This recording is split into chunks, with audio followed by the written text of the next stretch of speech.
네, 안녕하세요. 과학 커뮤니케이터 남소연입니다. 만나서 반갑습니다. 와, 박수 엄청 많이 보내주시네요. 감사해요.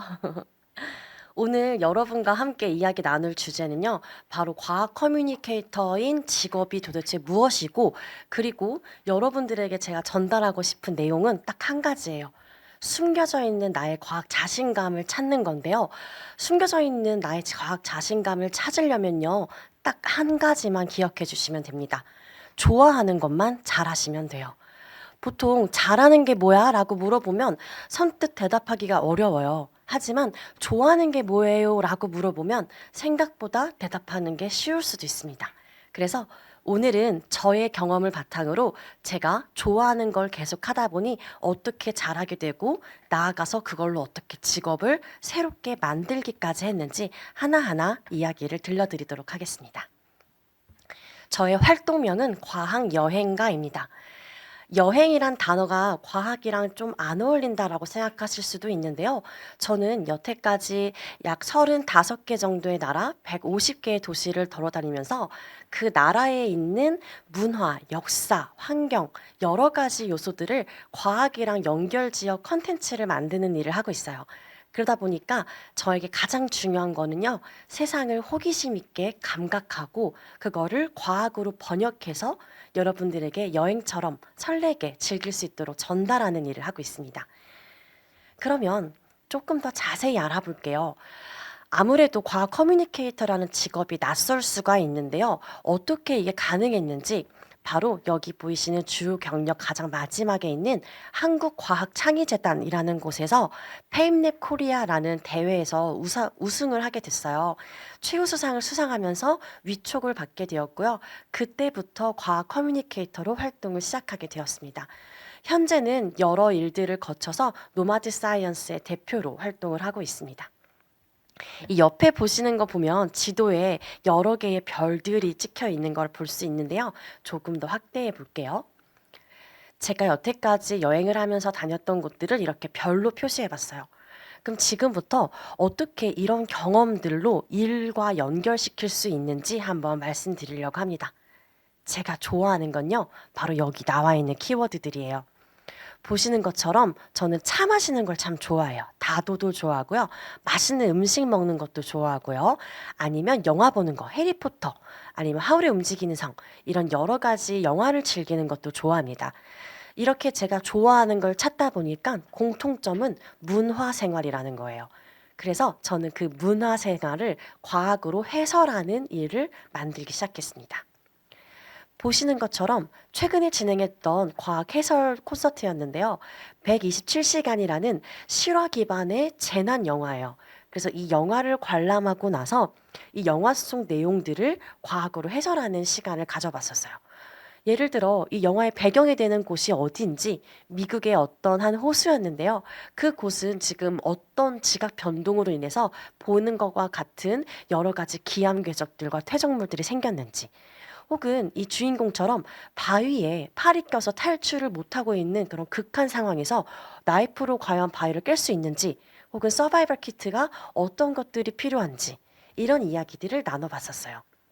이런 식으로 제가 평소에 좋아하는 영화를 과학으로 하나하나 분석하면서 컨텐츠를 만들 수도 있었고요. 아니면 제가 또 정말 좋아하는 영화인 하울의 움직이는 성인데요.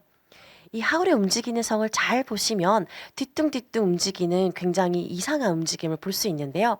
여기서 우리가 알 수 있는 거는 어떤 생체 기술을 모방했는지, 그리고 이 영화의 배경이 되는 전쟁과 피난민 속에서 우리가 어떤 과학적인 기술로 이 재난 상황을 극복할 수 있는지, 마지막으로 이 하울의 성이 움직일 때 안에 있는 캘시퍼가 무슨 역할을 하는지를 발전의 관점으로 한번 분석해 보고 기관차의 엔진과 연결시켜서 살펴보는 시간도 갖게 되었습니다. 이런 식으로 다양하게 문화생활과 연결한 과학 해설을 만들 수도 있고요. 아니면 저는 예술 생활도 정말 좋아해요. 전시를 보러 가는 거, 공연을 보는 거, 이런 거 너무나 좋아하는데요.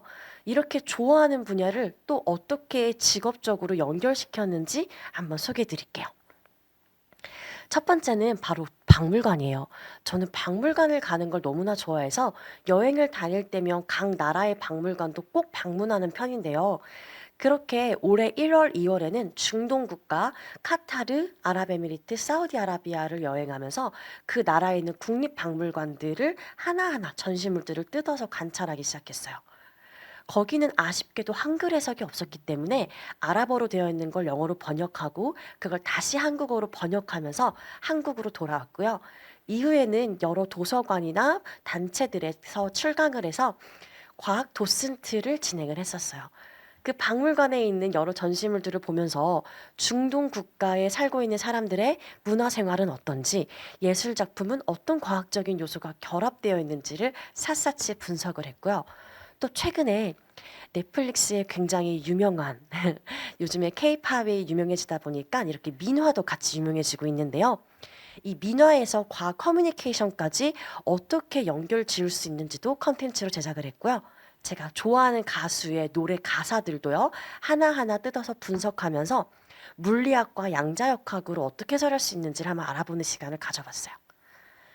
뿐만 아니라 예술가의 발명 노트라는 강연 프로그램을 기획해가지고 문화체육관광부에서 주최하는 기류의 인문학이라는 사업도 선정이 됐는데요. 여기서는 제가 좋아하는 인상주의 화풍들의 여러 작품들 혹은 요하네스 이텐의 감정을 색채로 표현하는 거 아니면 최초의 모빌을 만든 알렉산더 칼더와 같은 예술가들의 작품들을 분석해 봤는데요. 그 작품들을 분석하다 보면요. 공통적으로 발명이라는 키워드를 얻을 수가 있어요. 그래서 이 예술가들의 작품을 통해서 우리는 어떤 과학 요소들을 발견할 수 있는지 하나하나 알아보며 실제로 작품을 만들어 보는 그런 체험 활동도 진행을 했었습니다. 그렇게 어린 아이들부터 여러분 또래의 어린 청소년들부터 시작해서 바로 어제는 성인을 대상으로도 이제 여러 가지 예술 체험을 과학으로 한번 진행을 해봤었는데요. 향기, 조향을 해보기도 했고요. 음악 콘서트를 라이브로 들으면서 실제로 그림을 그려보거나 아니면 빛을 분해해서 하나하나의 파장대를 분석하면서 감정과 연결시키는 거, 괴테의 심리학과 연결시키는 이런 여러 가지 감각을 즐길 수 있는 실험실을 운영하고 있습니다. 마지막으로 제가 정말 좋아하는 건 제 키워드, 과학 여행가, 바로 여행인데요.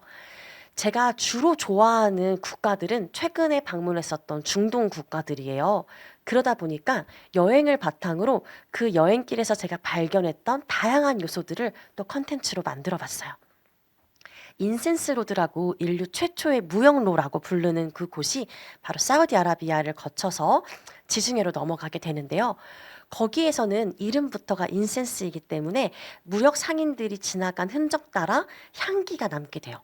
그래서 그 향료들의 품질을 유지하기 위해서 표준화된 측정 단위와 품질 기준은 어떻게 마련했는지 그걸 바탕으로 실제로 여러 가지 향료의 특성을 분석해보고 자신이 원하는 향을 조향해보는 그런 시간을 가져봤습니다. 그 과정에서 당연히 후각의 경로는 어떻게 되는지 우리가 향기로 기억을 되살리는 그런 프루스트 효과까지 문학 작품 속에서도 알아봤고요. 지금 제가 들려드린 이야기들을 다 종합해 보면요. 공통점이 과학만 이야기하지 않아요. 오늘 진로 멘토링의 제목을 한번 봐주세요. STEM이라고 적혀 있죠. 여기는 S, 사이언스, T, 테크놀로지, E, 엔지니어링, M, 매스매틱 여러 가지 요소들이 융합되어 있는 건데요. 저는 이처럼 과학을 문화, 역사, 환경, 기술, 예술 여러 가지 컨텐츠와 융합하는 걸 굉장히 좋아합니다. 이렇게 좋아하는 걸 하다못해 여행을 계속 다니다 보니까 기후위기로 점점 제철을 즐기기가 어려워진다는 걸 깨닫게 되었어요. 봄이면 벚꽃을 봐야 되고 여름이면 백사장에서 모래놀이를 해야 되고 가을이면 단풍도 구경 가야 되고 겨울이면 눈사람도 만들어 보고 싶은데요. 이렇게 사계절이 뚜렷한 나라에 살고 있는 대한민국 더 이상 사계절이 없어질지도 몰라요. 그래서 이런 세대들에서 우리가 지금 살아가고 있기 때문에 그 계절들에 어울리는 라이프 스타일을 과학으로 즐겨보면 어떨까라는 기획으로 제철 과학, 과학 놀이터 연간 프로그램을 만들게 되었습니다. 그래서 여러 아이들과 함께 매주 계절에 적합한 제철 재료들, 음식들, 여러 도구들을 활용해서 충분히 계절을 과학으로 만끽하는 일들도 하고 있어요. 지금까지 제가 소개해드린 모든 컨텐츠들은요, 다 이 여행을 바탕으로 아이디어를 얻어서 기획을 시작했는데요. 그러다 보니까 더 이상 어떤 회사에 소속을 하거나 아니면은 어떤 다른 곳으로 이직을 하고 싶은 마음이 들기보다는 제가 원하는 경험들, 제가 만들고 싶은 컨텐츠들을 주력으로 하고 싶다는 생각이 들었습니다. 그래서 노마드 사이언스라는 회사를 만들게 되었는데요. 33개국을 여행하면서 각 지역에서 받은 영감으로 제작하는 스팀 콘텐츠를 주력으로 만들고 있습니다. 오늘 특강인 STEM에서 A가 추가됐죠. 바로 아트입니다. 저는 이 과학과 수학, 이공계 계열의 학문들의 문화예술적인 요소까지 섞어서 콘텐츠를 만드는 걸 좋아하고요. 이름처럼 노마드라는 건 유목민을 뜻하는데요. 유목민이 별을 읽으면서 길을 찾아가는 것처럼 과학을 읽으면서 세상의 움직임을 감각하고 그 여정을 이야기로 여행처럼 전달하는 일을 하려고 이런 회사를 만들었습니다.